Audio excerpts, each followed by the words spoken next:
Rich stay home wife. Nikita हल्की सी मुस्कान के साथ बोली, अब जब आप यहाँ आ ही गई है तो सच को पूरी तरह समझ लीजिए, दोबारा किसी धोखे में मत पड़िए। यह कहकर उसने दरवाजे की तरफ देखा। उसकी आंखों में अजीब सी ठंडक थी, जैसे वह किसी फैसले का इंतजार कर रही हो, अपने बायोलॉजिकल फादर के सामने आने का। थोड़ी देर बाद मोहित दरवाज़ा खोलकर एक बूढ़े आदमी को अंदर लेकर आया। वीडियो में जो दिखा था असलियत उससे भी ज़्यादा बदसूरत थी। उसके शरीर से बदबू आ रही थी, चेहरा झुर्रियों से भरा था और नज़रें सीधा अनीता जी पर टिक गई। अनीता, उस बूढ़े आदमी की आवाज़ कांप गई। शायद उसे भी यकीन नहीं था कि उसे देखने आने वाला पहला इंसान वही होगी। अनीता जी ने तुरंत नाक पर हाथ रख लिया और ठंडे लहजे में बोली, तुम कौन हो? तुम मास्टर प्रेम नहीं हो? उसका नाटक क्यों कर रहे हो? बूढ़े आदमी ने एक कदम आगे बढ़ते हुए कहा, अनीता, मैं ही मास्टर प्रेम हूँ। मेरी किस्मत पर बैकलेस पड़ा और मैं अपनी असली शक्ति में लौट आया। क्या तुम मुझे पहचान नहीं पा रही हो? मैं तुम्हारा पति हूँ। उसका लहजा प्यार जताने की कोशिश कर रहा था, लेकिन वह बूढ़ा चेहरा देखकर अनीता जी को उल्टी सी आने लगी। वह और भी ज़्यादा सख्त हो गई। तुम मास्टर प्रेम नहीं हो। उस आदमी से तुम्हारा क्या लेना देना? इतना बूढ़ा, इतना बदसूरत। मास्टर प्रेम का दिल जैसे चुभ गया। अनीता, क्या तुम्हें याद नहीं? हमने वादा किया था कि चाहे एक दूसरे के साथ कुछ भी हो, हम हमेशा प्यार करेंगे। मैं मास्टर प्रेम हूँ। मैं हमेशा तुमसे प्यार करता रहूँगा। हमने ट्री के नीचे अपना प्यार कन्फर्म किया था। तुम्हें मेरे दिए हुए रोजे सबसे ज़्यादा पसंद थे और मुझे तुम्हारे बनाए केक। मैं सच में मास्टर प्रेम हूँ। उसे यकीन था कि जो औरत उसे इतना प्यार करती थी, वह उसकी असली शक्ल देखकर उसे ठुकरा नहीं सकती। अनीता जी के चेहरे पर पल भर को हैरानी आई। अजीब था, ये सारी बातें तो वही थी जो सिर्फ उसे और मास्टर प्रेम को पता था। कोई और यह सब कैसे जान सकता था? क्या मास्टर प्रेम ने किसी को सब कुछ बता दिया था? अनीता जी की आंखों में उलझन देखकर मास्टर प्रेम ने बोलना जारी रखा। हम जिस दिन मिले थे वह 1 जुलाई थी। जब मैंने तुम्हें प्रपोज किया था, मैंने एक कविता पढ़ी थी। तुम इतनी इमोशनल हो गई थी कि रो पड़ी थी। तुमने कहा था कि हमेशा मुझसे प्यार करोगी। बस चुप हो जा। अनीता जी गुस्से से उठी और तेज कदमों से उसकी तरफ बढ़ी। तुम चाहे जितना बोल लो, तुम वो नहीं हो। वो आदमी इतना बुढ़ा और बदसूरत नहीं हो सकता। उसका दिमाग घूम रहा था। क्यों सामने खड़ा यह इंसान उसे हर पल एक बूढ़े मास्टर प्रेम की याद दिला रहा था। चेहरे की आउटलाइन, आवाज़, हाव भाव सब कुछ मिलता जुलता था, यहाँ तक कि उसकी यादें भी। उसे निकिता की बात याद आ गई। मास्टर प्रेम मेटाफिजिक्स जानता था और खुद को जवान दिखा सकता था। मास्टर प्रेम भी झुंझला गया। जब तुमने ट्विन बेटियों को जन्म दिया था, मैंने तुम्हें एक विला दिया था, 5 करोड़ कार्ड में ट्रांसफ़र किए थे, हर फेस्टिव सीजन में पैसे भेजता था। क्या वह सब भूल गई? आह, चुप हो जाओ। अनीता जी अचानक उसके पास पहुंची और उसका कॉलर खींचकर दाहिनी बगल देखने लगी। वहाँ वही लाल तीर था, वही निशान जिसे वह ढूंढ रही थी। यह ऐसा सबूत था जिसे कोई आम आदमी नहीं जान सकता था। कोई भी एक्टर इतनी बारीकी से यह सब नकल नहीं कर सकता। उसी पल अनीता जी को यकीन हो गया, यह आदमी सच में मास्टर प्रेम था। उसके मुंह से चीख निकल गई। उसने आंखें बंद की और फूट फूट कर रोने लगी। तुम मास्टर प्रेम नहीं हो। मास्टर प्रेम इतना बदसूरत कैसे हो सकता है? हरामजादे, तुमने मेरे साथ ऐसा क्यों किया? मेरी पूरी जिंदगी बर्बाद कर दी। रोते रोते उसके चेहरे पर 2 जोरदार थप्पड़ मारे। थप्पड़ थप्पड़। मास्टर प्रेम का चेहरा तुरंत लाल हो गया। जहर दिए जाने और कई दिनों की पूछताछ के बाद उसका शरीर पहले ही कमजोर था। वह खुद को संभाल नहीं पाया और मुंह से खून थूक दिया। उसके भीतर भी आग भड़क उठी। दार्शनिक एसोसिएशन का चीफ होने के बावजूद किसी औरत ने आज तक उसे इस तरह थप्पड़ नहीं मारे थे। गुस्से में उसने अनीता जी का हाथ पकड़ा और उसके चेहरे पर मुक्का मार दिया। अनीता जी भी पीछे नहीं हटी। उसने बेतहाशा उसके शरीर को नोचना शुरू कर दिया। जगह जगह खून के निशान पड़ गए। दोनों आपस में बुरी तरह उलझ गए। मोहित ने तुरंत लोगों को बुलाकर दोनों को अलग करवाया। अनीता जी जैसे पागल हो चुकी थी। वह झपटकर मास्टर प्रेम को काटने लगी। उसकी क्रूरता देखकर सब सिहर गए। काफी मशक्कत के बाद दोनों को अलग किया गया। अनीता जी का गुस्सा अभी भी ठंडा नहीं हुआ था। वह चिल्लाई, कमबख्त बूढ़े आदमी, तूने मुझसे झूठ बोला और मेरी पूरी जिंदगी बर्बाद कर दी। उसे खुद से नफरत महसूस हो रही थी। उसने इतने साल ऐसे इंसान से प्यार किया, उससे बच्चा पैदा किए, यह सोचकर ही उसे घिन आ रही थी। मास्टर प्रेम भी गरजा, तुम खुद को क्या समझती हो? अगर तुम इतनी लालची ना होती तो मेरे झांसे में क्यों आती? इसमें मेरी नहीं तुम्हारी गलती है। मैंने कभी नहीं कहा कि मैं जवान हूँ। तुमने ही सवाल नहीं किया। वह भी खुद को ठगा हुआ महसूस कर रहा था। आखिरकार सब कुछ उसी की गलती पर क्यों डाला जा रहा था? मोहित ने दोनों की उस मुलाकात का पूरा प्रोसेस कैमरे में रिकॉर्ड कर लिया था। उसका इरादा साफ था, इस मामले को एक उदाहरण बनाकर मीडिया को देना, ताकि लोगों को समझाया जा सके, खास तौर पर यंग लड़कियों को। अचानक सामने वाले किसी भी प्रिंस चार्मिंग से सावधान रहना जरूरी था।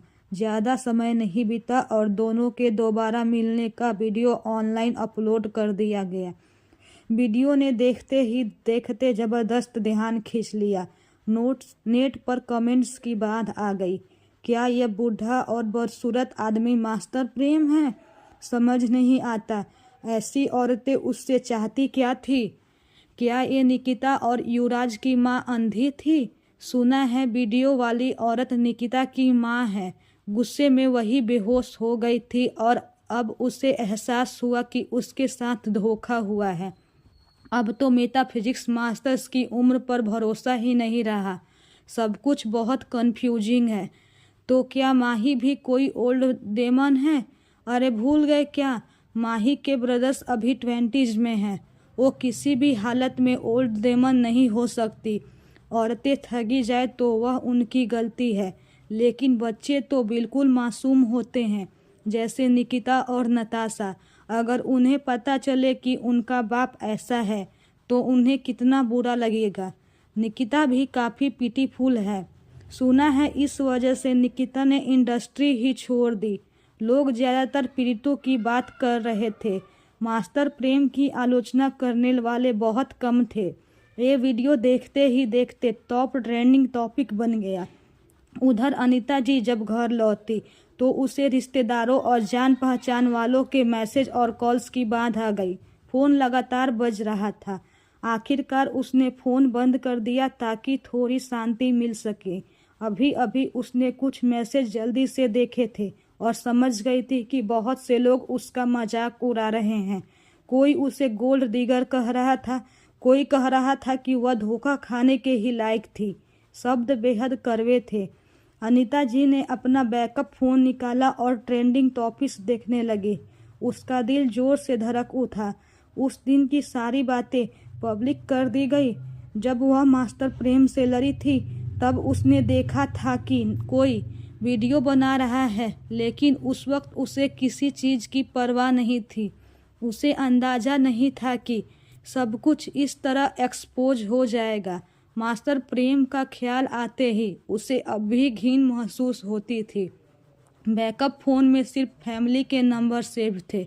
वह अभी ट्रेंडिंग लिस्ट स्क्रॉल कर ही रही थी कि उसकी माँ सरला जी का कॉल आ गया। माँ, क्या बात है? अनीता जी ने थकी हुई आवाज़ में पूछा। क्या उसके पेरेंट्स को भी ऑनलाइन हुई सारी बातों का पता चल गया था? बिना वजह मैं तुम्हें कॉल नहीं कर सकती, सरला जी ने ठंडी आवाज़ में कहा। अनीता जी तुरंत बोली, नहीं नहीं, ऐसा नहीं है, बताइए क्या चाहिए। तुम्हारे पिता हॉस्पिटल में भर्ती हैं, 30 लाख भेज दो, सरला जी ने बिल्कुल फैक्ट की तरह कहा। अनीता जी की भौवें सिकुड़ गई। पापा तो हमेशा ठीक रहते हैं, अचानक हॉस्पिटल कैसे? उसे शक हुआ, पहले भी ऐसा हो चुका था। पैसे ले लिए जाते थे और बाद में पता चलता कि सब लोग घूमने चले गए। सरला जी झुंझला गई। इतनी अनफिलियल हो गई हो, कभी मिलने भी नहीं आती। हम लोग बस परेशान रहते हैं, बीमार तो पड़ेंगे ही, क्या इतना सा पैसा भी नहीं दे सकती? उसे जैसे ही पता चला कि उसकी बेटी का रिश्ता एक अमीर आदमी से टूट गया है, उसने तुरंत पैसे ऐंठने का मौका पकड़ लिया। देरी हुई तो पैसे कहीं और चले जाएंगे। अनीता जी ने अपने अकाउंट का हिसाब लगाया। उसके पास अभी भी बहुत पैसे से ज़्यादा थे। 30 लाख कोई बहुत बड़ी रकम नहीं थी। उसने हामी भर दी। ठीक है, थोड़ी देर में ट्रांसफ़र कर दूंगी। अब ठीक है, सरला जी ने ठंडी हंसी के साथ फ़ोन काट दिया।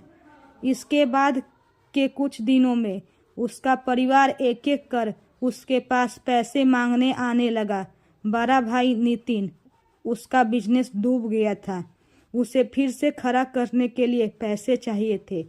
दूसरे भाई को अपनी पत्नी की डिलीवरी के बाद पैसों की सख्त ज़रूरत थी। माँ को एनीमिया था, बर्ड्स नेस्ट खासकर बॉडी नारिश करनी थी।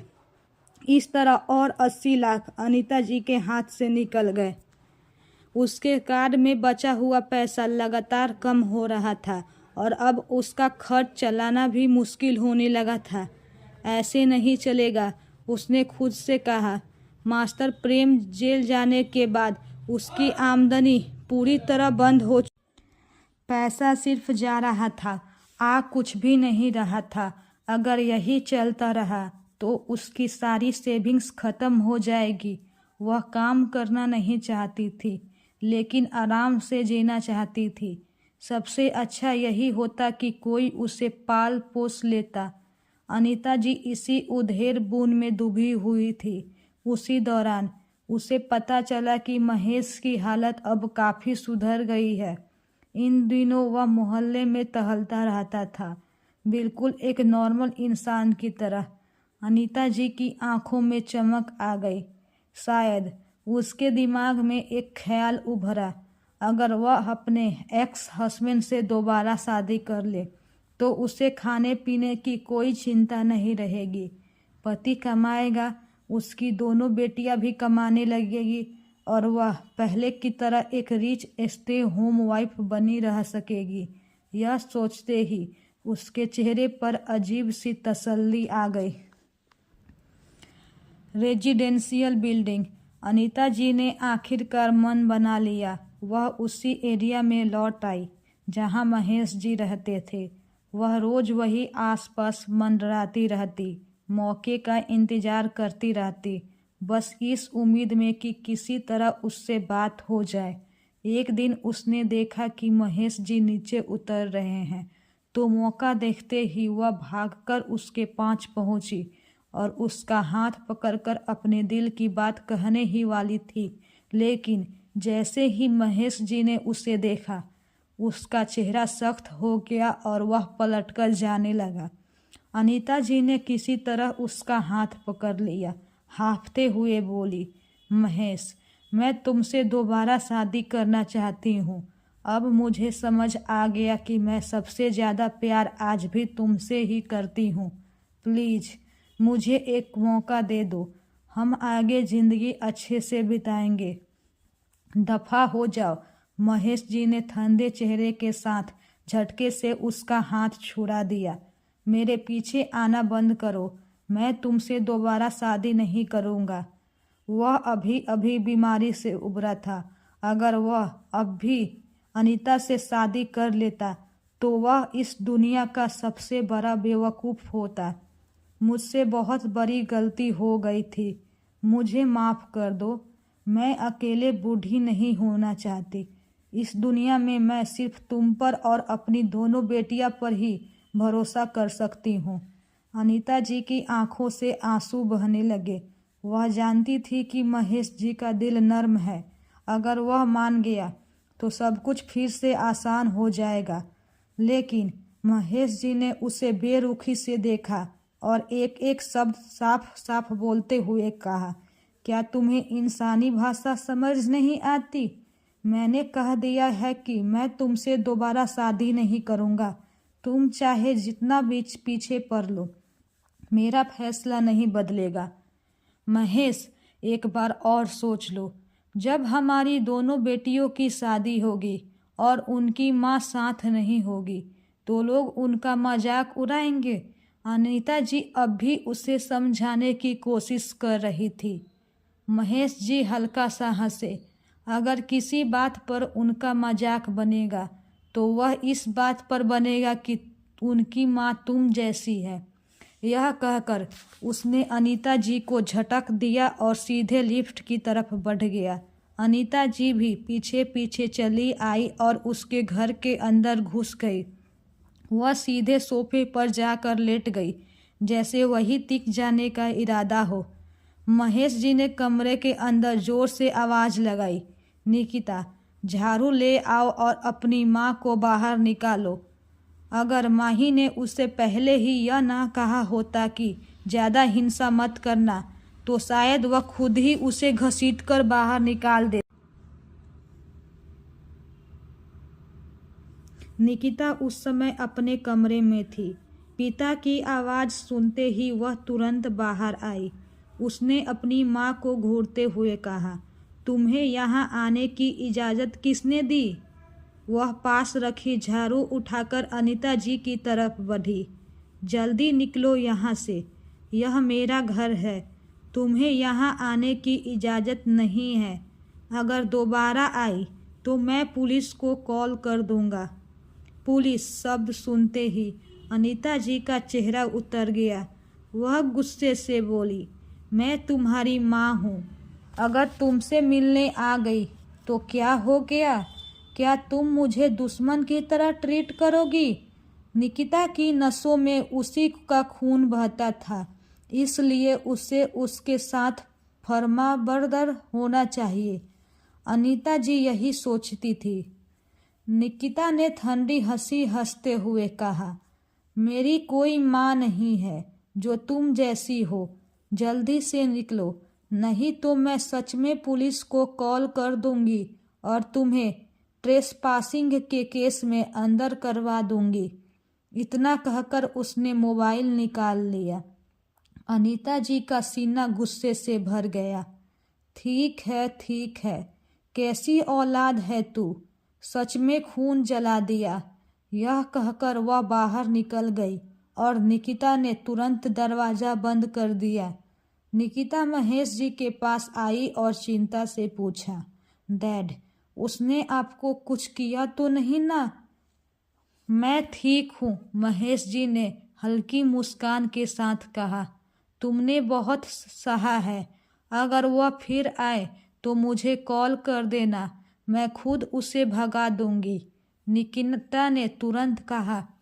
अगली सुबह महेश जी ने दरवाज़ा खोला तो देखा कि अनीता जी दरवाजे के बाहर जमीन पर बैठी हुई थी। वह बेचारी बनते हुए बोली, महेश जी, मुझ पर किसी ने जादू कर दिया था, मुझे माफ़ कर दो। पति पत्नी के बीच रातों रात दुश्मनी थोड़ी हो जाती है। अगर तुम मुझे अपना लो तो हम ज़रूर खुश रहेंगे। उसे हर हाल में दोबारा शादी करनी थी ताकि उसकी आरामदायक ज़िंदगी वापस मिल सके। वह कभी काम करने की आदी नहीं रही थी और अब इस उम्र में काम करने का तो सवाल ही नहीं उठता था। महेश जी कुछ कह पाता उससे पहले ही निकिता झाड़ू लेकर बाहर आ गई। तुम्हारी हिम्मत कैसे हुई फिर से आने की? निकिता, ड्रामा मत करो। मैं सच में तुम दोनों के साथ रहना चाहती हूँ। क्या तुम दोनों अकेले नहीं हो? घर वही होता है जहाँ मैं हूँ। अनीता जी ने फिर से दयनीय शक्ल बना ली। शोर सुनकर आसपास के पड़ोसी भी बाहर निकल आए और आपस में कानाफूसी करने लगे। ये बेटी कितनी गुस्सैल है, अपनी माँ को ही अंदर नहीं आने दे रही। अरे बच्चों को बड़ों के मामले में नहीं पड़ना चाहिए। दोबारा शादी तो पति पत्नी के बीच की बात है। हाँ, फैमिली में शांति होगी तभी सब ठीक रहेगा। ये लड़की तो बहुत हुक्म चलाने वाली लगती है। पड़ोसियों की बात सुनकर निकिता का गुस्सा फूट पड़ा। उसने ऊंची आवाज में कहा, आप लोगों को पता भी है इस औरत ने क्या किया है? इसने मेरे पिता को जहर दिया था, लगभग मार ही डाला था। फिर भी आप लोग कह रहे हैं कि हमें इसे माफ कर देना चाहिए। यह सुनते ही पड़ोसी एक दूसरे का मुंह देखने लगे और बिना कुछ कहे धीरे धीरे वहां से हट गए। आखिरकार आसपास के लोग इस मामले से जुड़े नहीं थे और उन्हें अंदर की सच्चाई पता नहीं थी। लेकिन अगर सच में हालात वैसे ही थे जैसे इस लड़की ने कहा था, तो दोबारा शादी करना सच में गलत था। मैं तुम्हारी माँ हूँ। तुम्हारे पापा और मेरी शादी होगी या नहीं, ये तुम तय नहीं करोगे। अनीता जी ने तुरंत पलटकर जवाब दिया। फिर वह महेश जी की तरफ मुड़ी। महेश, मुझे माफ़ कर दो। महेश जी का चेहरा पूरी तरह ठंडा था। उसकी आंखों में जरा भी नरमी नहीं थी। निकिता ने फिर से दरवाजे की तरफ ऊंची आवाज में कहा, किसी को भी यह मत लगने दो कि ये औरत बेचारी है। इसने ना जाने कितनी बार धोखा दिया, किसी और आदमी के बच्चों को जन्म दिया और मेरे पापा को जहर तक दिया। क्या ऐसी इंसान को माफ़ किया जा सकता है? नहीं। पास से गुजर रहे एक पड़ोसी ने धीमी आवाज में कहा। तमाशा देख रहे कई लोग अनीता जी की तरफ उंगलियां उठाने लगे। अजीब नज़रों को महसूस करते ही अनीता जी का दिल धक से रह गया। वह धीमी आवाज में बोली, मैंने ऐसा कुछ नहीं किया। लेकिन उसकी बात पूरी होने से पहले ही धड़ाम निकिता ने दरवाज़ा जोर से बंद कर दिया। अनीता जी गुस्से में जमीन पर पैर पटकने लगी। ठीक है, मुझे बाहर ही बैठना होगा। उसने मन ही मन सोचा। किसी न किसी दिन महेश जी का दिल पिघलेगा, उसे बस इंतजार करना था। इस पूरे हंगामे को पड़ोसियों ने अपने मोबाइल से रिकॉर्ड कर लिया और वीडियो ऑनलाइन डाल दिया। वीडियो के नीचे कमेंट्स की बाढ़ आ गई। बेचारी निकिता, इंडस्ट्री छोड़ने के बाद भी माँ उसका पीछा नहीं छोड़ रही। उसकी माँ को शर्म आनी चाहिए, अपने एक्स हस्बैंड को परेशान कर रही है।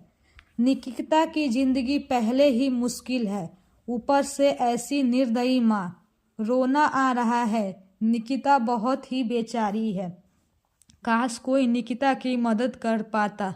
असली माँ होते हुए भी उसे इतना सताया जा रहा है।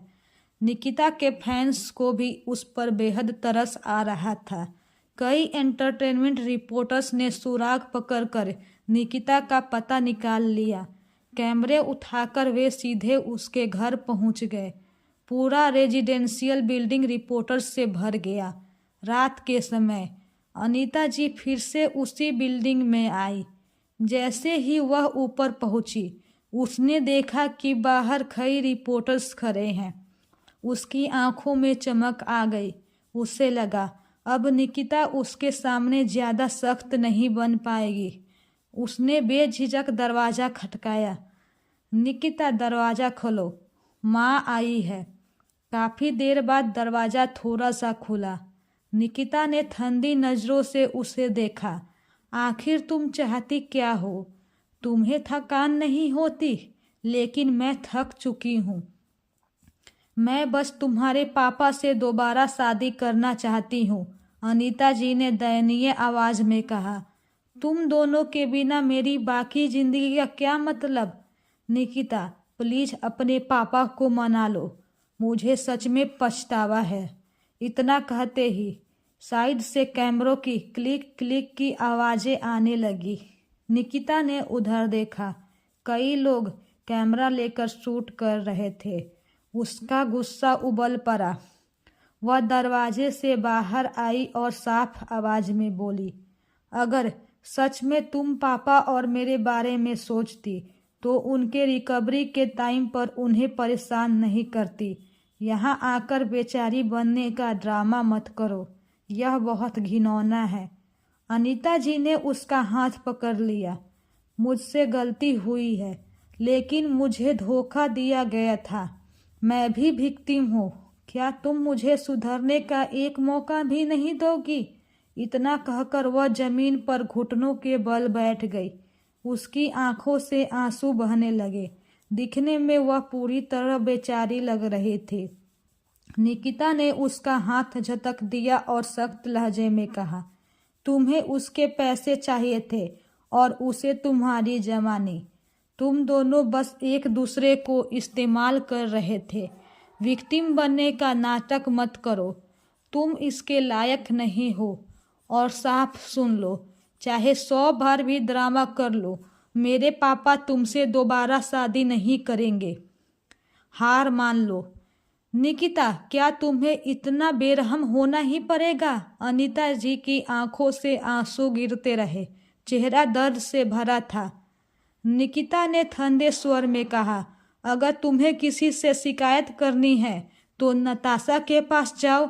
मैं तुम्हारे नाटकों में नहीं फंसूंगी। मैंने तुमसे सारे रिश्ते तोड़ दिए हैं। आगे से तुम्हारी पेंशन टाइम पर ट्रांसफ़र कर दी जाएगी। इसके अलावा एक पैसा भी नहीं मिलेगा। मीडिया का इस्तेमाल करके उसे झुकाना चाहती थी, नामुमकिन। वैसे भी वह इंडस्ट्री छोड़ चुकी थी। इसी बीच कुछ साहसी रिपोर्टर्स आगे आए और माइक निकिता की तरफ बढ़ाया। निकिता, क्या आप वाकई एंटरटेनमेंट इंडस्ट्री में वापस नहीं लौटेगी? निकिता ने सिर हिलाया। हाँ, मैं अब आर्टिस्ट नहीं बनूंगी। एक और रिपोर्टर ने पूछा, क्या आपको नहीं लगता कि आपका व्यवहार बहुत अनफिलियल है? आपकी माँ इतनी बेचारी है, अपनी गलती मान चुकी है, फिर भी आप उसे माफ़ क्यों नहीं कह रही? निकिता ने ठंडी हंसी हंसी और कहा, अगर आपकी माँ ने आपके पापा को जहर देकर मारने की कोशिश की हो, हर महीने आपसे पैसे मांगती हो और आप खुद उसकी अफेयर की औलाद हो, तो क्या आप उसे माफ़ कर पाएंगे? अगर हाँ, तो ले जाइए इसे अपने घर पर। रिपोर्टर उसके जवाब पर पूरी तरह चुप हो गया। सेलिब्रिटी। इन रिपोर्टर्स को भी अब समझ आ गया था कि निकिता की जुबान वाकई काफ़ी तीखी है, बिल्कुल माहिर जैसी। उन्हें समझ नहीं आ रहा था कि ये आदत उसने माहिर से सीखी है या ये उसका अपना स्वभाव है। निकिता ने ठंडे लहजे में कहा, आज जो हुआ उसे मैं यही छोड़ रही हूँ, लेकिन अगर दोबारा तुम लोगों को मेरे दरवाजे के बाहर हंगामा करते देखा तो सीधे पुलिस स्टेशन में चाय पीने के लिए तैयार रहना। इतना कहकर वह पलटी और घर के अंदर चली गई। धड़ाम, दरवाज़ा जोर से बंद हो गया। गुस्से से भरी अनीता जी ने दरवाजे पर जोर से लात मारी। निकिता को अपनी इमेज की जरा भी परवाह नहीं थी और अनीता जी जानती थी कि वह उसका कुछ भी नहीं बिगाड़ सकती। जितना ज़्यादा वह सोचती उतना ही उसका गुस्सा बढ़ता जा रहा था। वह दरवाजे की तरफ उंगली उठाकर चिल्लाई, निकिता, तू एकदम मनहूस औलाद है। काश पैदा होते ही मैंने तुझे डुबो दिया होता। तेरे माँ बाप की दोबारा शादी से तेरा क्या लेना देना? आसपास खड़े रिपोर्टर्स यह सब रिकॉर्ड कर रहे थे और मन ही मन सोच रहे थे कि बाद में इसे पोस्ट करेंगे। ये सब तो उनके लिए पॉपुलैरिटी का खजाना था। पोस्ट का टाइटल तक तैयार था। निकिता ने दरवाजे पर रिपोर्टर को डांटा। माँ ने बेटी को कहा नालायक। उसी वक्त कुछ पुलिस वाले सीढ़ियाँ चढ़ते हुए ऊपर आए और अनीता जी को ध्यान से देखने लगे। आगे बढ़ते हुए लीडिंग पुलिस ऑफिसर ने कहा, मैं पुलिस ऑफिसर हूँ, ये मेरा बैज है। पहचान दिखाने के बाद उसने सख्ती से कहा, मिस अनीता जी, आप चाइल्ड ट्रैफिकिंग के केस में शामिल हैं। आपको हमारे साथ पुलिस स्टेशन चलना होगा। क्या? अनीता जी के चेहरे का रंग उड़ गया। उसके पैर कांपने लगे। आपने किसी और को पकड़ लिया है, मैंने कुछ नहीं किया। क्या इतने साल पहले की बात सामने आ गई? पुलिस ऑफिसर ने ठंडे स्वर में कहा, आपने किया है या नहीं, ये जांच के बाद पता चलेगा। आपको हमारे साथ चलना ही होगा। कोऑपरेट कीजिए। अनीता जी सिर हिलाने लगी। नहीं, मैं बेगुनाह हूँ। आपने गलत इंसान को पकड़ा है। मैं कभी किसी बच्चे का अपहरण नहीं किया। जब तक सबूत नहीं दिखाते मैं कहीं नहीं जाऊंगी। यहाँ इतने रिपोर्टर्स हैं, कोई ज़बरदस्ती मत कीजिए। इतना कहकर वह जल्दी से एक रिपोर्टर के पीछे छिप गई। भागने की कोशिश में लीडिंग पुलिस ऑफिसर की नज़र और सख्त हो गई। मिस अनीता जी, मास्टर प्रेम पहले ही कबूलनामा दे चुका है। उसने साफ तौर पर बताया है कि माही के अपहरण में आप उसकी साथी थी। हमारे पास पूरे सबूत हैं। अब सहयोग कीजिए। ये सुनते ही वहाँ मौजूद रिपोर्टर्स में हड़कंप मच गया। क्या अनीता जी ही माही को अगवा करने वाली ट्रैफिकर थी? नताशा की मां ने माही को अगवा किया और नताशा को ओबरॉय फैमिली में भेज दिया। इसी वजह से नताशा आज ऐश की जिंदगी जी रही है। हे भगवान, ये औरत तो बेहद खतरनाक निकली। माही जब गायब हुई थी तब वह सिर्फ 3-4 साल की थी ना, इसलिए नताशा के माता पिता होते हुए भी उसे गोद लिया गया था। मतलब सब कुछ पहले से प्लान था। माही कितनी बदकिस्मत रही, इतनी छोटी उम्र में निशाना बना ली गई। अच्छा हुआ वो बच गई और आज इतनी काबिल बनी, वरना बड़े लोगों के बीच मजाक बनकर रह जाती। रिपोर्टर्स आपस में बातें करते हुए लगातार कैमरे चला रहे थे और भी कई रिपोर्टर्स वहां पहुंच चुके थे। धक्का मुक्की तक होने लगी। हर कोई चाहता था कि ये ब्रेकिंग न्यूज़ सबसे पहले वही निकाले। आज का दिन पक्का बड़ा स्कूप बनने वाला था। एक रिपोर्टर ने माइक अनीता जी के मुंह के सामने कर दिया। मिस अनीता, क्या ये सच है? क्या अनीता जी आपके खुद के बच्चे हैं? फिर भी आपने माही को अगवा किया। क्या इन सालों में आपको जरा भी गिल्ट नहीं हुआ? आपने नताशा को जानबूझकर ओबरॉय फैमिली में भेजा था, है ना? आपकी असली मंशा क्या थी? क्या नताशा को इस सच्चाई के बारे में पता है? ये सब आपने पहले से प्लान किया था। एक के बाद एक सवालों ने अनीता जी को घबरा दिया। वह पीछे हटने लगे। मौका देखते ही 2 पुलिस वालों ने उसे पकड़ लिया और हथकड़ी लगा दी। आपको हमारे साथ चलना होगा। अनीता जी को वहां से ले जाया गया। बाकी रिपोर्टर्स पुलिस के पीछे पीछे नीचे तक भागे और ढेर सारी फोटो खींची। कुछ रिपोर्टर्स तो वही जमीन पर बैठकर पोस्ट लिखने लग गए। ज़्यादा वक्त नहीं लगा और अनीता जी की गिरफ्तारी ट्रेंडिंग टॉपिक बन गई। हेडलाइन थी, नताशा की जैविक माँ ही माही के अपहरण की असली गुनहगार, एक चौंकाने वाली साजिश। पोस्ट में अनीता जी की सारी काली करतूतें विस्तार से लिखी गई थी। यहाँ तक कि महेश जी को जहर देने की बात भी शामिल थी। साथ में हाई क्वालिटी फोटो थी जिनमें अनीता जी हथकड़ी में दिखाई दे रही थी। पोस्ट आते ही तेजी से शेयर होने लगी। नीचे कमेंट सेक्शन में बहस छिड़ गई। सिर्फ 10 मिनट में 10,000 से ज़्यादा कमेंट्स आ गए। नताशा का होना तो जैसे कोयल ने घोंसला हड़प लिया हो। मुझे पहले से शक था। नताशा के माता पिता तो जिंदा थे, फिर ओबरॉय फैमिली में गोद कैसे चली गई? ये औरत तो बेहद बेरहम है। निकिता सच में बदकिस्मत है, ऐसी माँ मिली। अच्छा हुआ माही ने अपना गुस्सा निकिता पर नहीं निकाला। नताशा एंटरटेनमेंट इंडस्ट्री छोड़ो। मैं माही की फैन हूँ। जब भी सोचता हूँ कि नताशा की जैविक माँ की वजह से माही ने इतने साल कितनी तकलीफें झेली है, तो मन करता है सीधे पुलिस स्टेशन जाकर उस औरत को पीट दूँ। उसे सख्त से सख्त सजा मिलनी ही चाहिए। बच्चों की तस्करी कोई छोटा अपराध नहीं है। ऐसे लोगों को बिल्कुल भी बख्शा नहीं जाना चाहिए। माही बहुत ज़्यादा बेचारी है।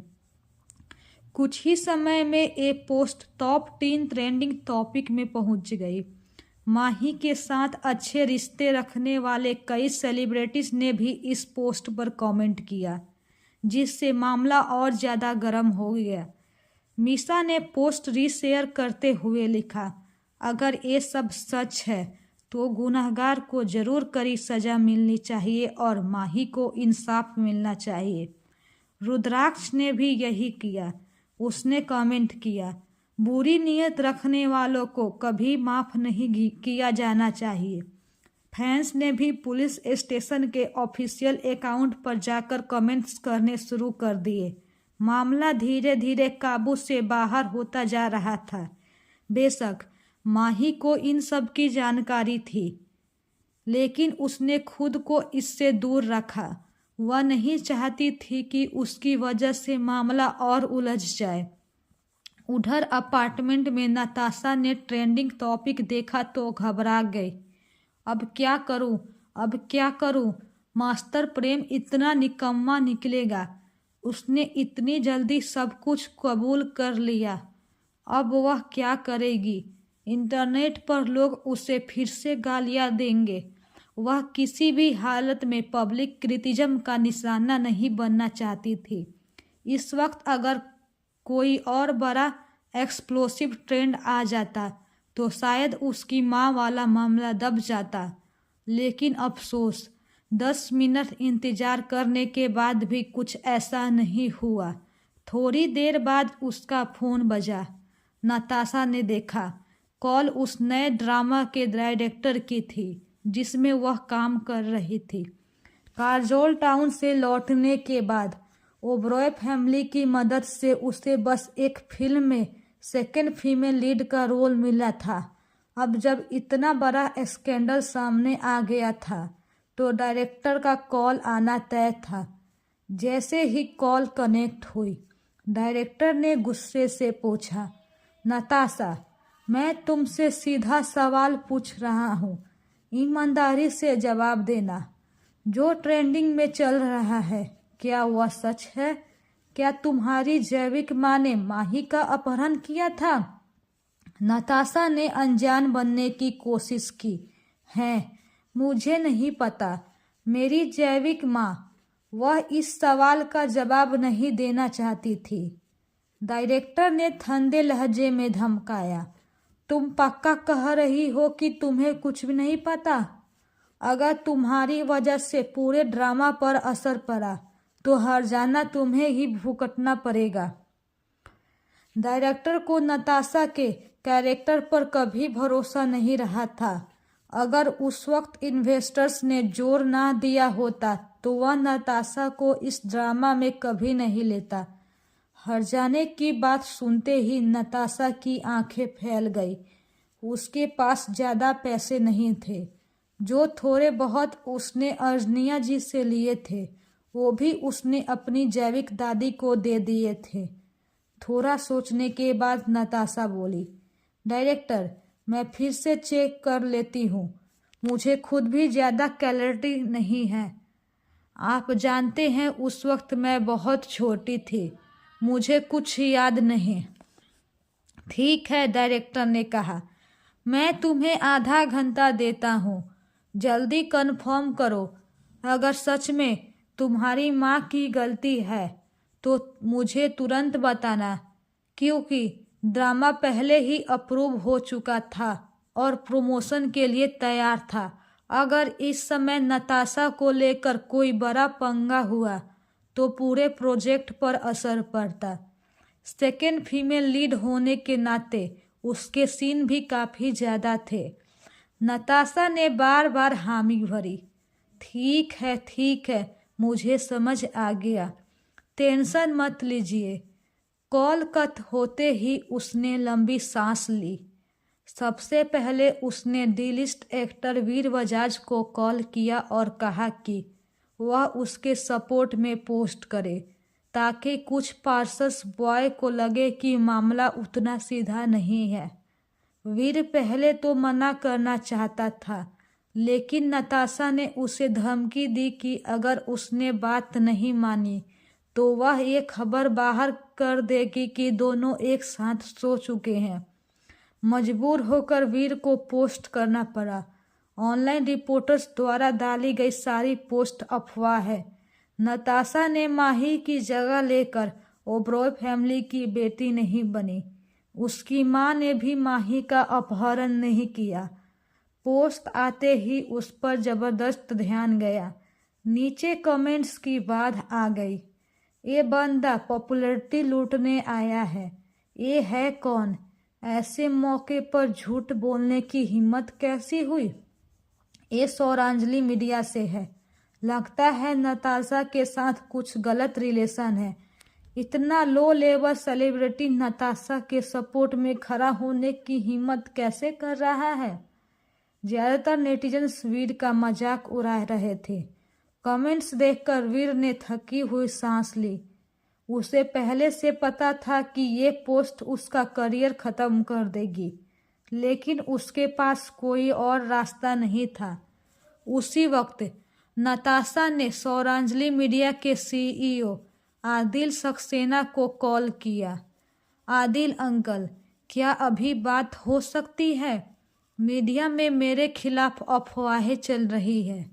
क्या ओबरॉय कॉरपोरेशन का मीडिया मेरी तरफ से क्लैरिफिकेशन दे सकता है?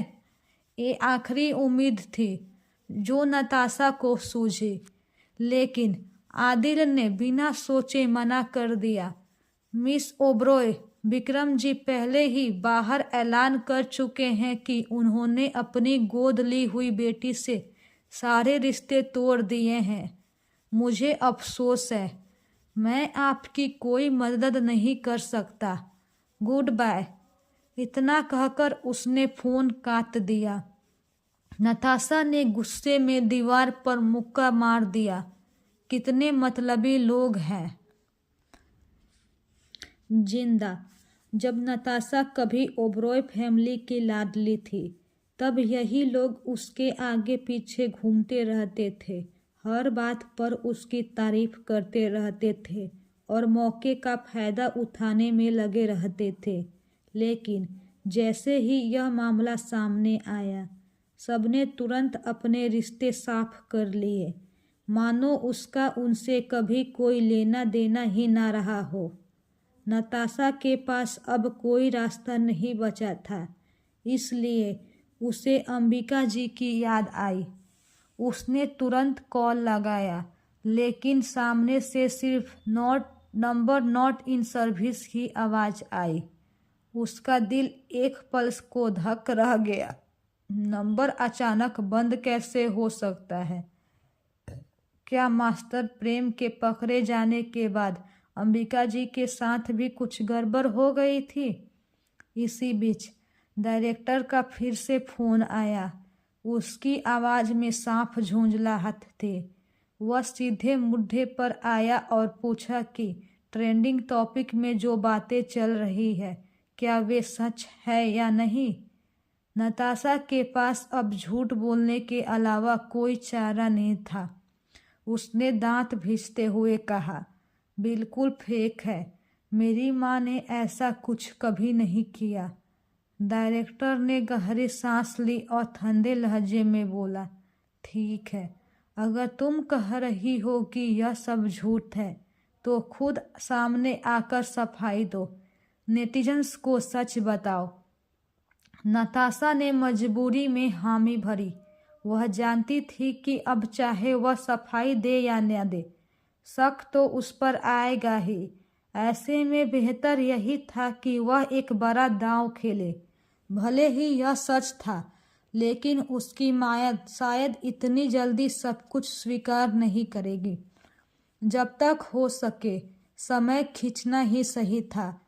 डायरेक्टर का लहजा थोड़ा नरम पड़ गया। उसने कहा कि वह कुछ मीडिया अकाउंट्स खरीदकर उसे सपोर्ट देगा ताकि उसकी बात ज़्यादा लोगों तक पहुंच सके।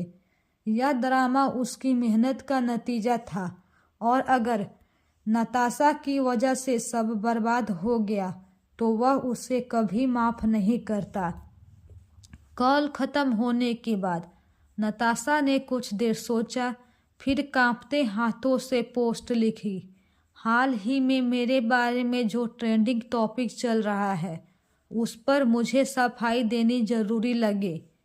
मैं उस वीडियो में दिख रही औरत को नहीं जानती। मेरी सिर्फ एक ही माँ है।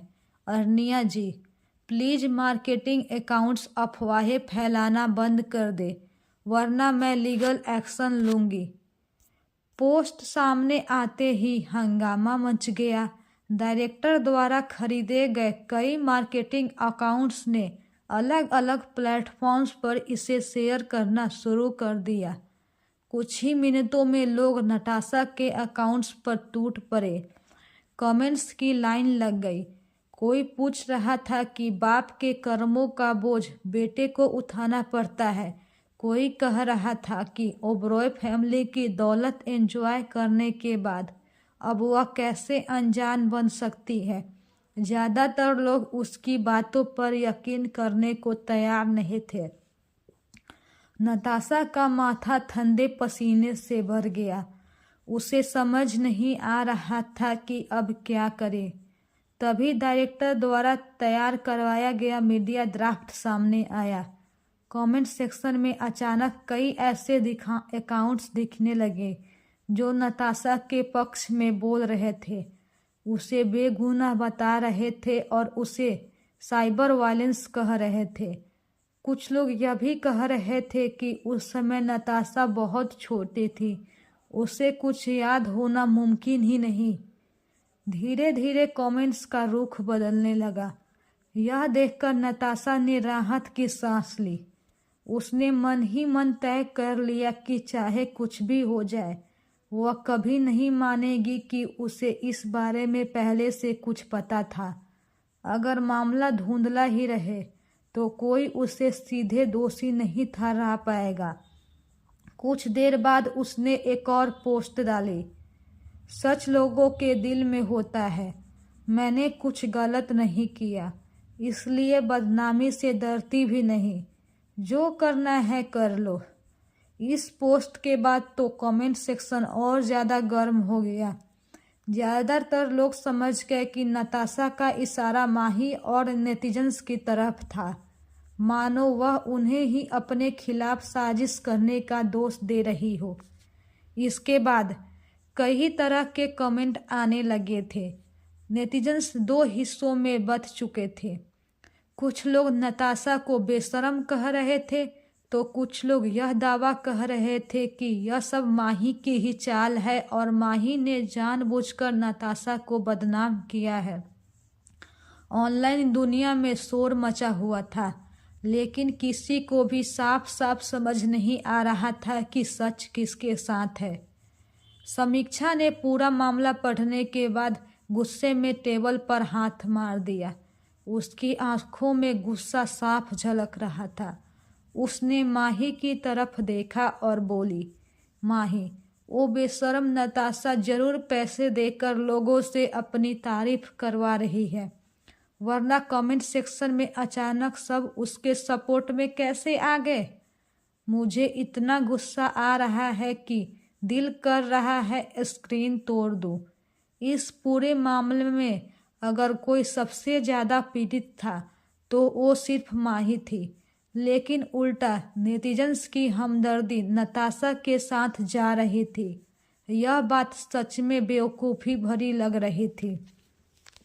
माही ने शांति से चाय का एक घूंट लिया और हल्की मुस्कान के साथ बोली, गुस्सा करने की ज़रूरत नहीं है। सच ज़्यादा देर तक नहीं छुपा रहता। अभी वह जितना उछल रही है, बाद में उतनी ही बुरी हालत होगी। समीक्षा ने गहरी सांस ली और बोली, तो क्या मैं भी तुम्हारे लिए कुछ लोगों को हायर कर लूं, ताकि नताशा के खिलाफ ज़्यादा आवाज़ उठे? पैसे बर्बाद करने की ज़रूरत नहीं है, माही ने शांत लहजे में कहा।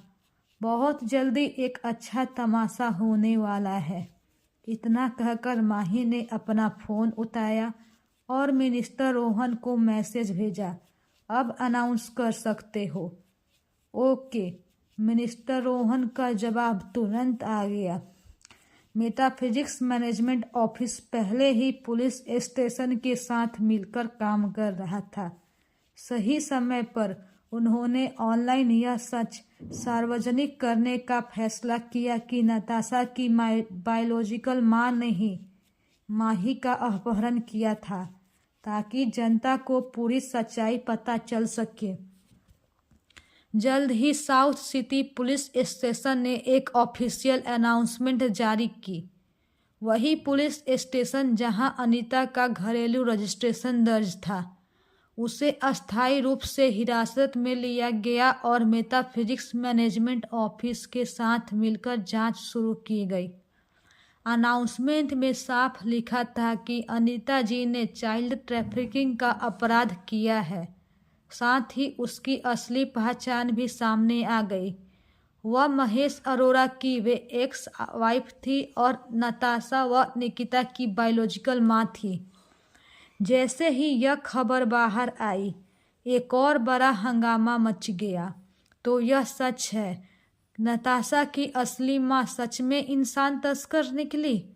अब देखते हैं नताशा इसके बाद क्या सफाई देती है। ऐसे इंसान तस्करों को कड़ी से कड़ी सजा मिलनी चाहिए। कोई हैरानी नहीं कि नताशा के विचार हमेशा गंदे रहते हैं। ये सब उसे अपनी माँ से ही मिला है। हर तरफ अनीता जी को गालियाँ पड़ रही थी। इसी बीच डायरेक्टर का फिर से नताशा को फ़ोन आया। इस बार नताशा पहले से कई ज़्यादा शांत थी।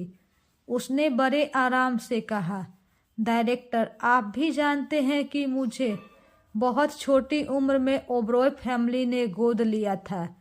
मैं अनीता को बिल्कुल नहीं जानती। उसके अपराध का मुझसे कोई लेना देना नहीं है और यह भी ज़रूरी नहीं कि जिस बच्चे का अपहरण हुआ हो वह माही ही हो। आपको इतना परेशान होने की ज़रूरत नहीं है। आखिरी बात, तुम्हारी बात मान लेता हूँ, डायरेक्टर ने गुस्से में कहते हुए फ़ोन काट दिया। उसने फिर से भारी रकम खर्च कर मीडिया को एक्टिव किया ताकि नताशा की इमेज को क्लियर किया जा सके। नताशा ने दोबारा पोस्ट किया, मैं अनीता नाम की किसी महिला को नहीं जानती। उसके द्वारा किया गया अपहरण मुझसे जुड़ा नहीं है, सिर्फ इसलिए कि उसने किसी बच्चे का अपहरण किया यह साबित नहीं होता कि वह बच्चा माही थी। कृपया होश में रहे और बातों को दिल पर ना ले। यह पोस्ट आते ही नेटिजन्स भड़क उठे। कमेंट सेक्शन में गालियों की बाढ़ आ गई। लोग यहाँ तक लिखने लगे कि नताशा की आने वाली पीढ़ियों तक को माफ़ नहीं किया जाना चाहिए। इसी समय ओबरॉय कॉरपोरेशन के सीईओ यानी विक्रम जी ने पोस्ट किया। उनके पोस्ट को कंपनी की प्रमोशन सपोर्ट मिलने से वह तुरंत ट्रेंडिंग में पहुंच गया। विक्रम जी ने लिखा, मैं अनीता के खिलाफ अपहरण का केस दर्ज करवा रहा हूं। उसने मेरी 4 साल की बेटी को मुझसे छीन लिया और हमें 10 साल से ज़्यादा समय तक हमारे खून से अलग रखा। इससे पूरे परिवार को असहनीय दर्द सहना पड़ा। ऐसे अपराधों को कानून के तहत सख्त से सख्त सज़ा मिलनी ही चाहिए। हमें इंसाफ चाहिए। यह पोस्ट नताशा के मुंह पर जोरदार तमाचा था। क्या नताशा ने नहीं कहा था कि उसकी मां ने माही का अपहरण नहीं किया? लेकिन सच यह था कि उसकी बायोलॉजिकल मां ने ही माही को ओबरॉय फैमिली से छीन लिया था और नताशा को उनकी बेटी बनाकर भेज दिया था। तो इसका मतलब यह हुआ कि नताशा की मां ने माही को किडनैप किया और नताशा ओबरॉय फैमिली में ऐश करती रही। हे भगवान, ये तो किसी टीवी सीरियल से भी ज़्यादा ड्रामेटिक है। इतनी घटिया प्लानिंग कोई कैसे कर सकता है? यानी सब जानबूझकर किया गया था। अनीता जी ने माही को हटाकर अपनी बेटी को लग्जरी लाइफ दिलवाई। यह तो बीमारी है। नताशा ने फिर भी कहा कि उसका इससे कोई लेना देना नहीं है। उसकी माँ के पापों का फायदा उसी ने उठाया है। जिम्मेदारी भी उसी को लेनी होगी। मैं अब उसकी कोई फिल्म या शो नहीं देखूंगा। नताशा, एंटरटेनमेंट इंडस्ट्री छोड़ दो। नेटिजन्स का गुस्सा चरम पर था। नताशा के खिलाफ नफरत साफ दिखाई दे रही थी, लेकिन कुछ समझदार लोग सवाल भी उठा रहे थे। अगर नताशा के माता पिता जिंदा होते तो फिर उसे ओबरॉय फैमिली ने गोद कैसे लिया? हाँ, यह बात सच में समझ से बाहर है।